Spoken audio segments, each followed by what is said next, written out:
Hello and welcome to the Healed Approach podcast. I'm your host, Rebecca Heald, and in this series, in partnership with the Facade Collective, we are going to be focusing on the phenomenal women in construction, highlighting their pivotal roles in an industry where they lead with resilience and innovation.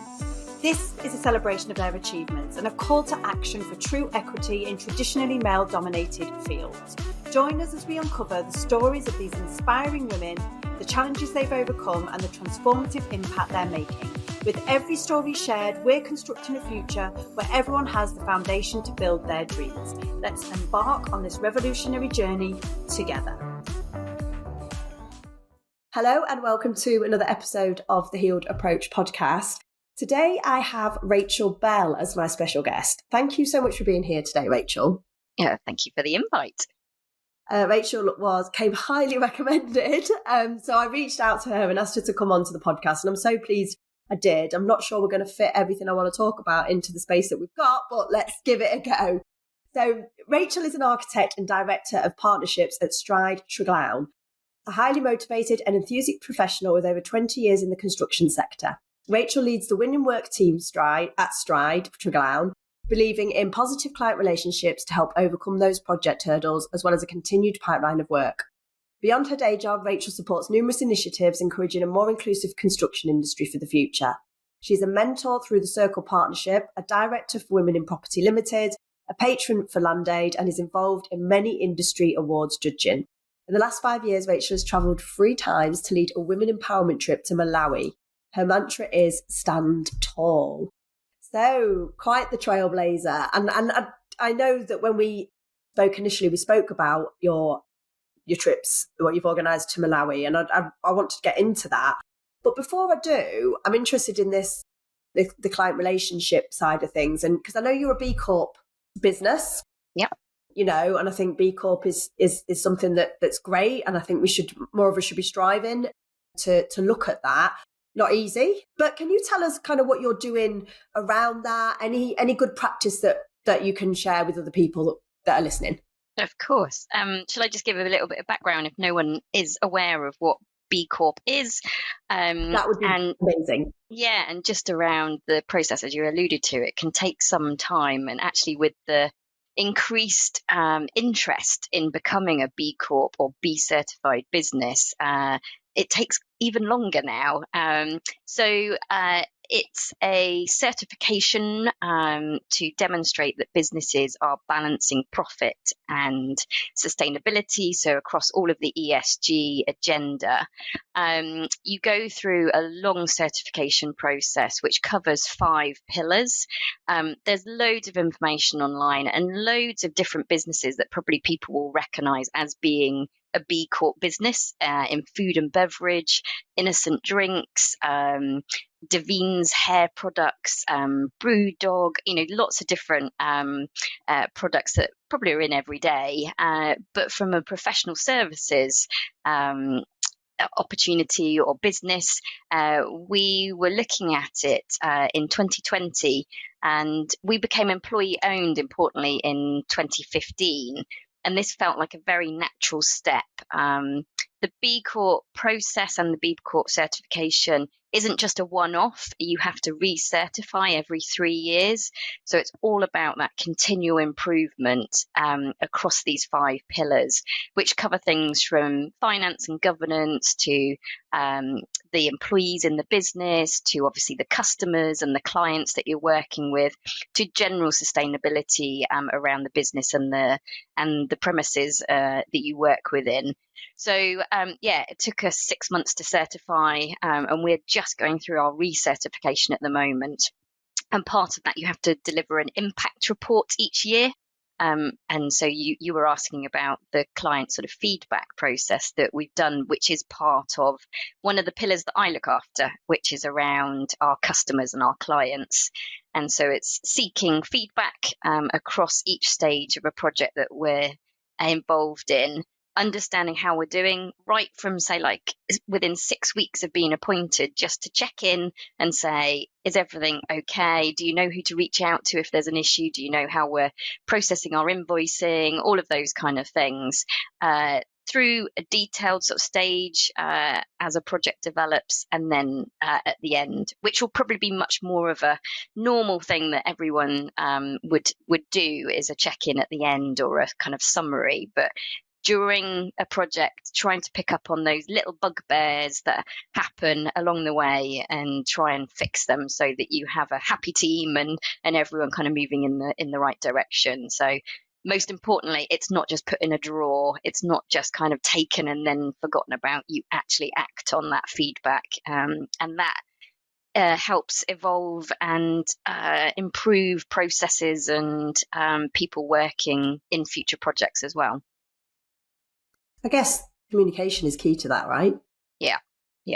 And have you come across, because when you talk about that, you kind of think, well, yeah, that makes sense, and that should be something that we're all doing, and but unfortunately it isn't, is it? And I guess kind of one of my questions about that is, have there been any challenges to overcome, and how have you gone about that? Yes, there have been. I think some of the greatest challenges have actually been communicating to the whole business what it means to them day to day. This thing that we've kind of done and what the business is now certified in. Yeah, ultimately, what does it mean to project part one architect or someone in our finance team or whoever, and how does it affect their day-to-day role? So that has been a lot around bringing everyone along on the journey, and involving now a wider group of people who are actually leading each of the pillars and sharing what's happening, why we're doing things across the business. One of the other biggest changes that we've done is probably our go, no go area. So winning work and understanding why we're going for opportunities, which again doesn't sound unusually different, but we have set out 8 excellence targets to essentially measure those opportunities and ensure that we are going for the right opportunities and that there is actually a purpose for why we're doing it. Yeah. Okay. And just as well, sorry, just to go back, because I've just remembered a question that I was going to ask you as well about the B Corp. You mentioned you explained it really well, thank you, because I do think even ESG is not something that's always widely understood. So, how often is it? So obviously it took you 6 months to get your certification. And then is it every year you have to recertify then? No, every 3 years, but every year you have to deliver an impact report, which essentially summarizes all of the different initiatives across those 5 pillars. Now, what we're also aware is that some, B Corp are learning new things as more and more businesses certify. So when we first certified, there were only about 500 businesses in the UK. There are now, I think, nearly 3,000 businesses in the UK, which is extraordinary across that time. So, as things evolve, the different sort of requirements are changing. But yes, for a recertification, it's every 3 years. Yeah. So you have to keep that at the front and center of everything you do. We describe it as a big wrapper that kind of wraps around it. It's not the be all and end all, but actually it's a really good checkpoint for certain decisions, or kind of, actually if you're sort of trying to work something out, then it's a good sort of sounding checkpoint to look at. Yeah, I love that, because I think, often you can get so caught up in what's going on day to day in your little world, in your business, that sometimes you need that kind of validation. I don't know what the right word is, but that kind of, almost like that thing that you can check against and go, right, are we really doing this right? Are we really doing this the way that we should be doing it? Because as well, sometimes we can think we're doing it right, and then we'll, just something like that will help. I think for B Corp, I mean, even if you're not going for certification, I think it's always something that's worth looking at. Look at the framework, look at the what you can actually access, because they've got a great website where you can have a look at kind of different questions, different areas. You can do your own self-assessments. And I think it's just, something worthwhile doing, because it helps you to, I suppose, take that step back, have that kind of, bird's eye view, and also to be critical in your thinking about your business. Yeah, absolutely. I think all of those things are very, very relevant, and a lot of good messaging to businesses that may be considering it is absolutely go in and try the impact report, see what you score. So you need 80 points as a minimum to get through, and just give it a go. Yeah, get stuck in. exactly. Don't be afraid. And I think, like you said, about how it started off as like 500. It's, how long has it been since it's gone from, because I remember when I was first looking into it and there was such a small number. Yeah. And I think, even fewer. I remember, in the construction industry, in the built environment as well, but it seems to be really getting some traction, which is amazing. And how long has it been? So that was in the last 4 years. Yeah. So 2000 when we first certified, it was about 500. Yeah. And what we've seen, so we're part of the built environment group. So there are specialist groups across different industries. And actually it's that shared community that exactly you can share best practice, but also just sound each other out on certain kind of things that are happening across the industry or broader. And that's been a really useful forum to be involved in as well. Yeah, amazing. Well, thank you. I think, anybody who's listening, if you want any advice on anything, I'm sure Rachel. Yeah, exactly. Sorry, just like creating some work for you there, Rachel. But I think we need to be spreading. This is why I wanted to talk about this on the podcast, because we need to be spreading that good practice. We need to not be protective about it. We need to be making a better world for everybody. Yeah. But anyway, I thank you for that, and thank you for sharing it. I am really keen to talk to you about your trips to Malawi and what you've been doing there, because I think it's amazing, but I'm going to let you explain what you've been doing, and because I will not be able to do it justice. How long have we got? I know. I am so excited. So we have literally just launched the trip that I'm going to lead in October 25. So if people are listening to this now and get excited by it, then reach out and we can try and get you involved in 2025. But there's only a few places left, so it's filling up really quickly. But yes, the background to these trips, I was truly inspired back in 2018 by Kate Webb, who had set up her business Orbis Expeditions. She'd lived in Malawi and recognised that there was an opportunity to support a more sustainable tourist skill sharing mission out there. And so in 2019, I took my first trip with Kate, and it was a small group. There was 6 of us. And I just fell in love with both the opportunity, the country, the people, what we'd kind of achieved, but also what I'd learned about myself during that trip as well. I mean, it was a short trip. It was 7 days, but it was really challenging in extraordinary environments. And so I wanted to go back. I came back thinking, right, that's not the only time that I'm going to be going over there. Unfortunately, COVID happened. So things didn't quite go to plan. And it took 3 years then to rearrange what would have been the 2020 trip.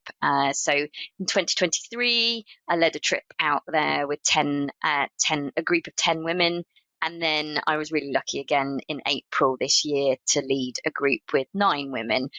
So there's a small group, and we do a number of things across what is now a 10-day trip. So I've pushed the barriers a little bit and extended it to build in a few more things that I really loved doing. And we're still sort of adapting and changing that depending on the group each year. But fundamentally, the different parts of the trip are, one, to work with businesswomen out in Malawi. And these are extraordinary people, based on the fact that Malawi is like the second poorest country in the world. But the people there find resources and are so entrepreneurial that there's loads of things that we can learn from them, as well as help support them in some of the initiatives or life lessons that we have. So we do 2 days worth of workshops, but lots of kind of sharing circles, just discussing kind of topics and themes and things with the business women. and learn about their lives and the culture a bit more.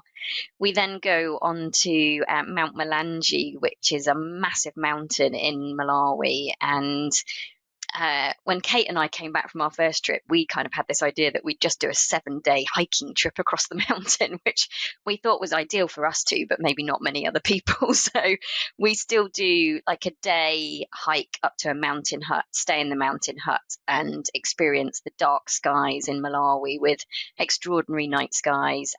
Sitting around the campfire, listening to the porters talk about all the mountain myths and things, and then hike down. And we're hiking up a mountain, so it's pretty challenging on that. Quite steep, yeah, quite steep and quite hot. From there, we go on a safari, and again, there it's extraordinary. On the last trip, we saw loads of elephants and hippos and cheetahs and lions, and yeah, just a wonderful experience. We go then to the edge of Lake Malawi, which is a massive, massive lake. Probably a third of the country is this lake. And we work with a secondary school there, Rainbow Hope Secondary School. And we just essentially absorb ourselves into the school life. And we've had debates with the students around climate change.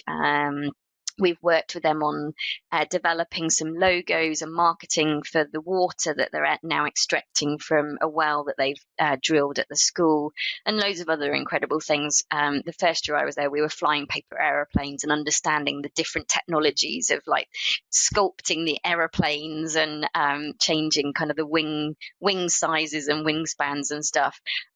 So yeah, that's it's all my favorite things. That is extraordinary.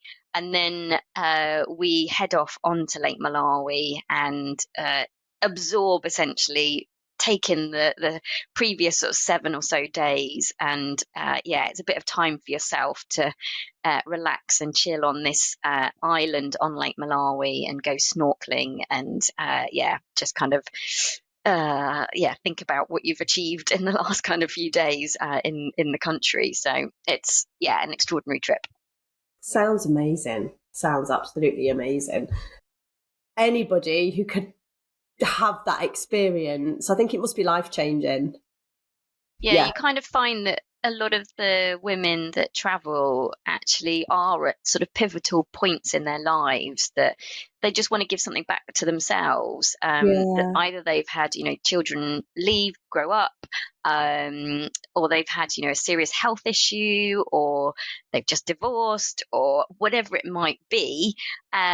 And actually they just want to give some time back to themselves. So it's a really incredible small group, but the women that we travel with, the friendships and the kind of the joint shared experience of doing something like that is pretty special.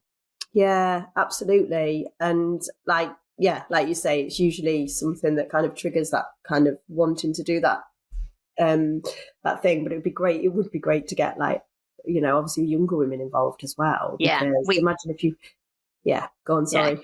Yeah, no, Kate and I have talked previously about maybe there is some kind of mentoring partnership that we could do between sort of younger women coming into the industry or coming into work. So, it's not just for women in the construction industry, although that was going to be one of my questions. So thank you. It can be, and one group was 1 year, but in general, it's open to anyone in any industry, and that as well gives. I suppose it gives a little bit more variety with people in the past that have had more of a medical background or a financial background or whatever it might be. But yeah, it's really just seeing who's interested and up for a bit of an adventure. Yeah, and I think the diversity of different industries, I think, can only be a strength. Yeah. But yeah, I really like that idea of getting, because I think when you experience something like that, you're kind of, it changes, it might not have dramatic change, but I do think it can change the way that you see the world, and it can change kind of almost your, your values hierarchy, if you know what I mean. And that can completely, it can only have a positive impact. The earlier that we can do that, the better. But also as well, and I think we spoke about this briefly when we spoke before. I mean, wouldn't it be great to get some men involved as well? Well, yeah, you say that. So, absolutely, we thought that would be, people had seen the trips and say, "Oh, I want a bit of that." So we were due, and actually, I'm meant to have been flying out in late October to do a mixed trip, but unfortunately, we didn't get enough interest. Um, so yeah, there is always that option. We did think that that would be a really good sort of change to the dynamic. Actually reaching out to different businesses and seeing how that would kind of evolve. But yeah, we have to try these things. So Yeah. maybe might be something in the future. But yes, if anyone else is interested in leading that or getting involved, then it would be useful to hear. Yeah, well, to be fair, I'm in talks at the minute with a couple of people about how we can, work better together and bring men together. I just still think there's not enough working together. There's not enough collaboration. There's not enough. It's still, I think, it needs to change, I think. I mean, whether or not we'll be able to get people away doing those kind of things, I don't know. But we can only lead one way, can't we? But I wonder whether, I mean, what do you think it is that's kind of stopping, what was it that kind of stops men from going, I guess? Is that a question you think you can answer, or? I know I don't really know. I think it could have been that this was a little bit late in being launched. When you think actually we have just launched the October one for 2025, that's a year lead in. Yeah. People need to have that kind of advance notice to kind of plan their lives. Yeah. As much as, we know stuff happens, people do like to have more notice when there is quite a big, whether it's expense or a big kind of trip plan, to just fit it around other things. And I just have a feeling that we might have not had enough lead in time to prepare for that one, that especially we were looking at the mixed trip. Yeah, and I do wonder as well whether there's an element of, do men feel that it's something that they can or should get involved in? And also, is it something, I think it's from men themselves, if men were to have time off to go to Malawi, if they're in like senior positions at work, it's almost like, would that be, would there be some kind of, I don't know, judgment or stigma around that? Where it's almost like women, especially when they get to a certain age, they will value that, they will value themselves more, not more, that's right, maybe the wrong thing to say, but they will start to think, right, I've had to deal with XYZ throughout my whole career, throughout my life, and now it's time to put back, Yeah, I'm not sure how they would view it, but I would hope that, certainly traveling to an extraordinary country like Malawi, and whether it's working with business women or businessmen or any of the communities out there, it's rewarding and empowering and exciting and such an opportunity that it should be good for anyone, or it should be appropriate for anyone. So it should be. And I mean, I think it's something that all organizations, large and small, should kind of promote and talk about and encourage. But yeah, because it only adds value. It only adds value to you as a person. It adds value to your leadership, and which can only add value to your organization. Yeah. But on that note, actually, tell us a little bit about your leadership journey. How you kind of got to where you are. Any particular things that you want to share or highlight? Yeah, I mean, so I'm an architect by background. I studied and still live in Bath. And I've worked for Stride Clown now for 24 years, so wow. Which is extraordinary when you think about it. But I was really lucky, I think, going back to, say, university, where actually the Bath University course was a sandwich course. So in between your second and third year, you had the opportunity to go and experience different practices. So I actually did a smallish practice where I grew up, a really, really tiny practice. And then I went to Strides, and I think I saw the opportunity there. And what I have done across the years is actually work in a lot of different sectors to actually sort of see and get the experience across lots of different building types, lots of different working methods, lots of different standards. One of the best opportunities I had, which was probably about 4 years after I qualified, I was actually seconded up to Heathrow as a design manager. So working directly with Heathrow, and I was managing Grimshaw Architects, who were the designers on the refurbishment, the very glamorous refurbishment of Terminal 1, which has now been demolished. So, but this was back in sort of 2007, 2008. And that was really, really probably quite a pivotal moment for me, having the independence and the autonomy to go into an environment like that, which was pretty high powered and very pressured, but extremely exciting. I am a bit of a plane geek anyway. So perfect then. My interview was in one of the offices right on the runway, and I just sat there going, I've got to get this, because it was of the time when Terminal 5 was opening, so there was a lot of movement of all the airlines across the terminal. So that was quite a pivotal moment of just feeling and getting more confidence. I then moved into retail and managed a team which were working across large kind of supermarket opportunities. And I also worked in the defense sector for a number of years, managing the team, doing that. So I've had lots of different experiences. So I think I actually reached a bit of burnout. I was kind of trying to juggle lots and lots of things. I was starting to do a lot more external events and working as kind of more of a business development kind of role.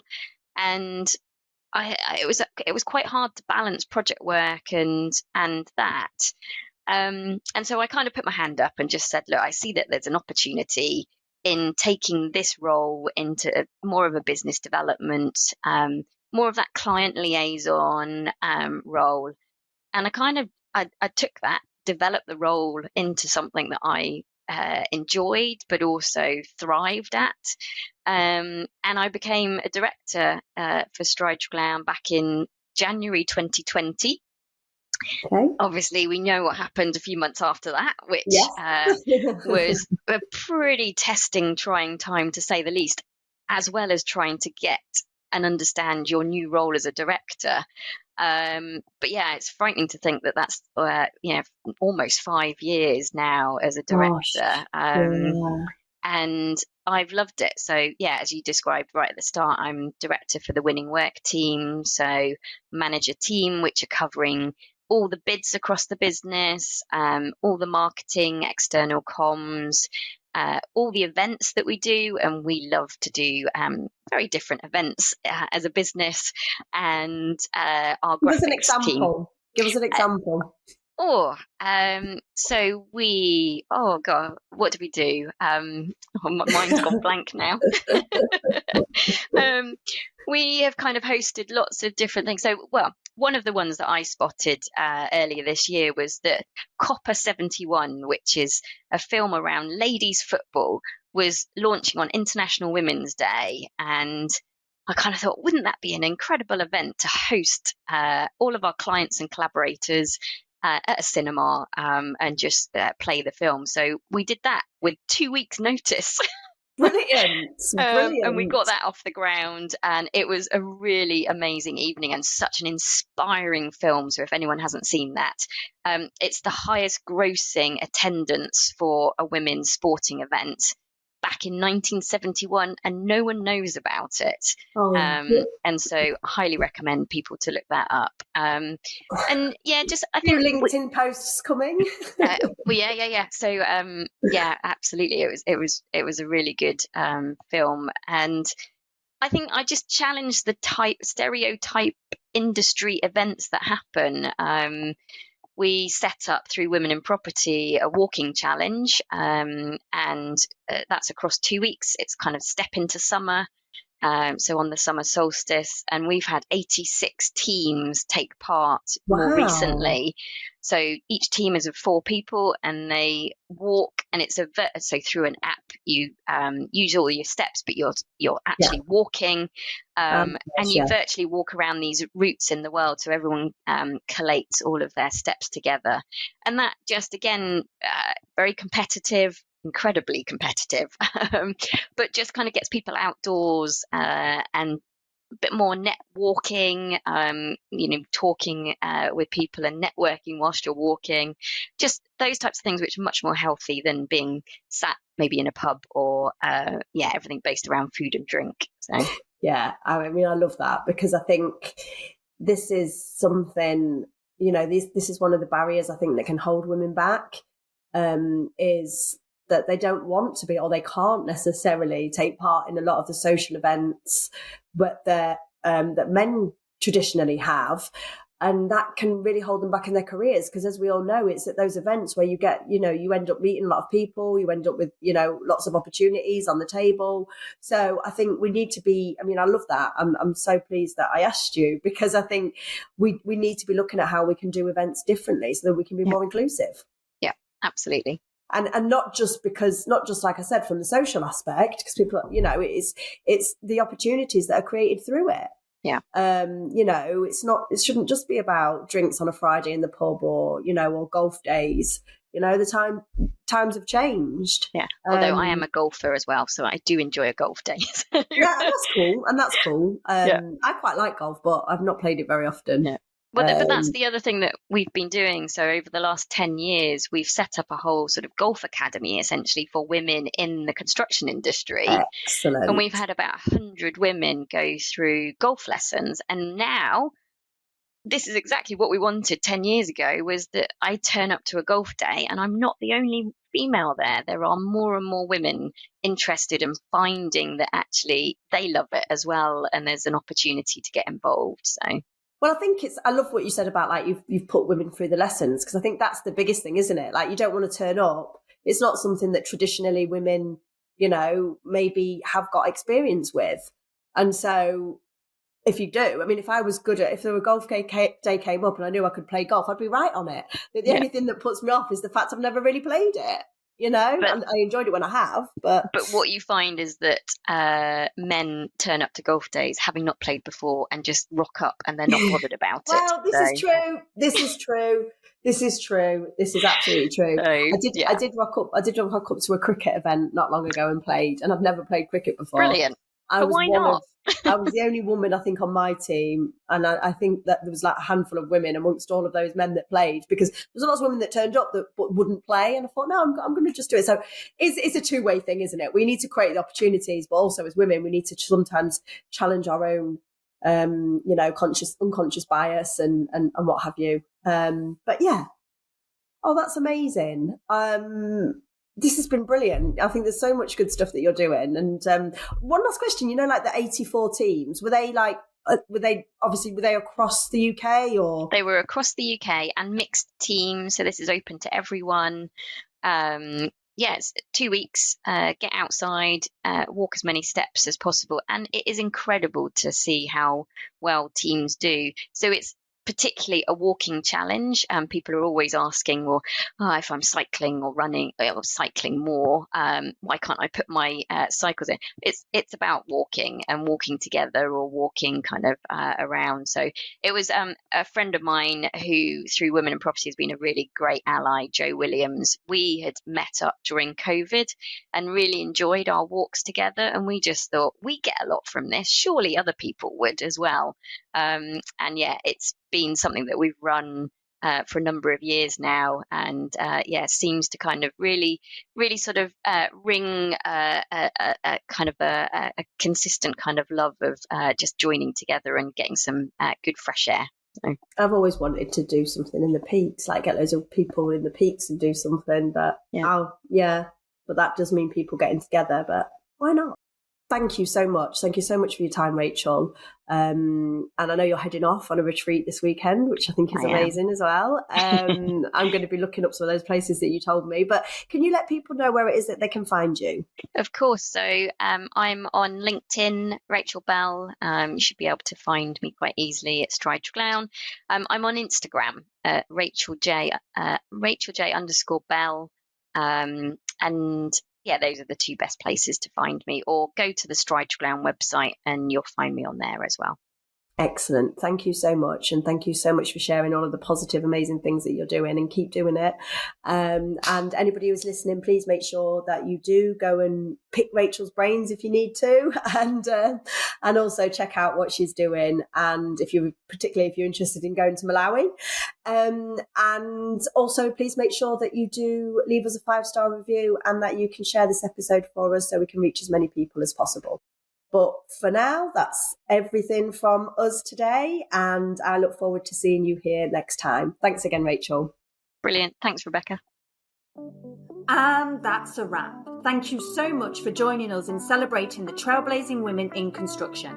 Today's discussions have not only illuminated the remarkable contributions of our guests, but have also reinforced our commitment to fostering a workspace that honours diversity, champions equality and nurtures innovation. Through our collaborative efforts with the Facade Collective, we are reminded that every contribution in construction is a step towards a more inclusive and equitable industry. Let the stories of these courageous women inspire us all to continue building a future where gender is no longer a barrier to success, but a testament to our collective strength and diversity.